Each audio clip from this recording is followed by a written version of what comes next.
Hello friend, ক্যাসে তোমাদের সবাইকে স্বাগত। চলে আসলাম আমি কৃষ্ণা আজকে আবার একটা নতুন ধরনের ভিডিও নিয়ে। তো চলো শুরু করা যাক আজকের ভিডিও।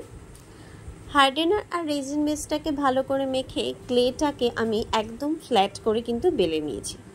আজকের যে ভিডিওটা করব সেই ভিডিওতে আমি দেখাবো যে পেপার কাগজ কাটিং ছাড়াও কিন্তু আমরা খুব অনায়াসেই একদম সহজ পদ্ধতিতেই কিন্তু বেস রেডি করে একটা জুয়েলারি তৈরি করব, যেটা নাকি তোমরা অলরেডি থাম্বনেলে দেখে নিয়েছো। একটা পাখি বানাবো সহজ পদ্ধতিতে, যাতে করে তোমরা সবাই খুব অনায়াসেই করতে পারো। আমি দেখো প্রথমে বেসটাকে ফ্ল্যাট করে বেলার পরে রাউন্ড কাটার দিয়ে ওপরটাকে একটুখানি গোল করে নিলাম এবং তারপরে সেই অনুযায়ী সাইড দিয়েও কেটে নিয়েছি।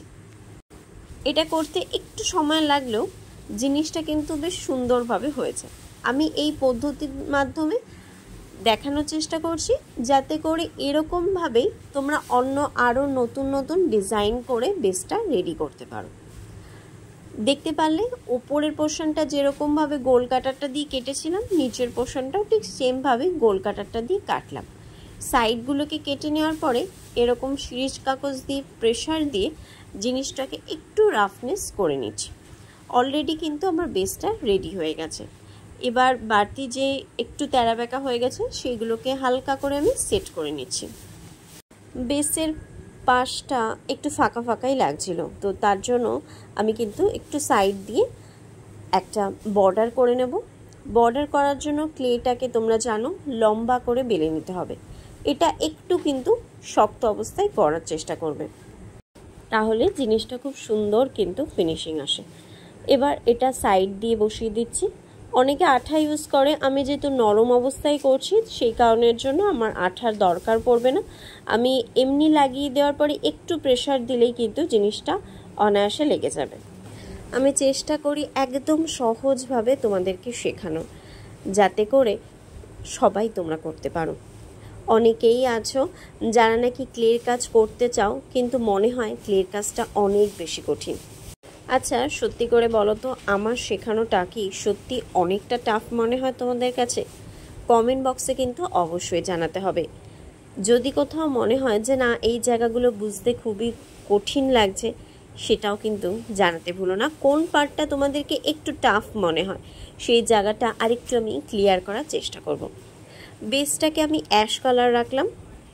এক্ষেত্রে বেসটা আমার আগেই কালার করার দরকার, না হলে পরবর্তীকালে ওপরের পোর্শনের কাজ করার পরে ডিটেলিংভাবে আমি কিন্তু ফিনিশিং আনতে পারতাম না, তার জন্য কালারটা করে নিয়েছি। এবার মেন পার্টে চলে আসি। তোমরা জানো আমার সেই একটাই মন্ত্র, ড্রপ শেপ। হ্যাঁ, ক্লেটাকে বেশ অনেকটা নিয়ে নিয়েছি, অনেকটা নেওয়ার পরে একটা ড্রপ শেপের মতন করে নিয়েছি। তবে এইবার নিচের দিকটাকে টেনে টেনে কিন্তু অনেকটাই লম্বা করে ফেলেছি। আর লম্বা করার পরে ওপরের দিকটাকেও কিন্তু অল্প করে আমি আঙ্গুল দিয়ে একটু টানের মতন করে নিয়েছি। ওপরের দিকে স্লাইড বাড়তি করতে হবে, আর নিচের দিকে তো দেখতেই পালে অনেকটা সরু করে নিয়েছি। মিডিল অংশটাকে ফুলিয়ে রাখতে হবে। এইভাবে একটুখানি হাতের শেপ দিলেই কিন্তু আমাদের পাখিটা রেডি হয়ে যাবে। আমি পেটের দিকটা একটু বড় রাখছি, কারণ পেটের ওপর আমার ফুল বসবে, তো ওই কারণের জন্য পেটটা যাতে বেশি ঢাকা না পড়ে তার জন্যই আমি পেটের দিকটা একটু ফুলিয়ে রাখছি। তোমরা চাইলে আরেকটু কমও ফুলাতে পারো। এটা আমি আমার জুয়েলারি ডিজাইনের পারপাসে করছি। এবার দেখো একটুখানি অয়েল দিয়ে আমি জিনিসটাকে আরেকটু টেনে টেনে সুন্দর করে ফিনিশিং করে দিচ্ছি। এবার আসলো পাখনার পালা। পাখনা করার জন্য আমি এক্সট্রা করে কোনো রকম ক্লে কিন্তু লাগাবো না। বললাম যে একদম সহজ পদ্ধতিতে তোমাদের এবার দেখাবো। তার জন্য কি করতে হবে, ওপরের দিকের ক্লের অংশটা থেকে ছুরি দিয়ে একটু আমি পার্টটাকে ভাগ করে দেবো। ভাগ করার পরে যে ক্লেটা আমার আসলো সেটাকে আঙুলের সাহায্যে টেনে টেনে আমি একটু লম্বা করে দেবো। সম্পূর্ণটাই কিন্তু আমি আঙুলের সাহায্যে ধীরে ধীরে ফিনিশিংয়ের মধ্যে আনার চেষ্টা করছি। এই যে দেখো আমি টেনে পাখনাটাকে লম্বা করে দিয়েছি। এবার এই যে পোর্শনটা যাতে আমার নিচের দিকে ঢালু হয়ে না পড়ে তার জন্য আমি একটু অ্যালুমিনিয়াম ফয়েল দিয়ে একটু সাপোর্ট দেওয়ার চেষ্টা করেছি। এবার পাখির ডিটেলিংগুলো করব টুলসের সাহায্যে দাগ কাটার মধ্যে দিয়ে। এবার এই জায়গাটা করার জন্য একদম সহজ পদ্ধতিতে একটু চামচের ব্যবহার করে নিচ্ছি। চামচটা দিয়ে প্রেসার দিলেই দেখো পাখনাটা তোমার আলগা হয়ে আসছে। তারপরে এরকম একটা টুলসের সাহায্যে মাছের যেমন পাখনা করা হয় ঠিক সেরকমভাবেই কিন্তু প্রেসার দিয়ে পাখনার ডিটেলিংগুলো আমি করব। তারপরে টুলসের সাহায্যে আরেকটু ডিটেলিং করার জন্য এখানে পাখনার মধ্যে আমি দাগ কেটে দিচ্ছি।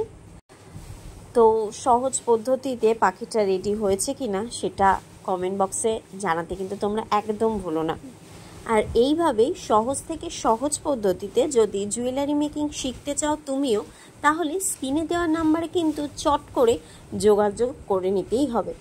আমরা কিন্তু এখন অনলাইন অফলাইন দু রকমভাবেই কিন্তু জুয়েলারি মেকিং শেখাচ্ছি।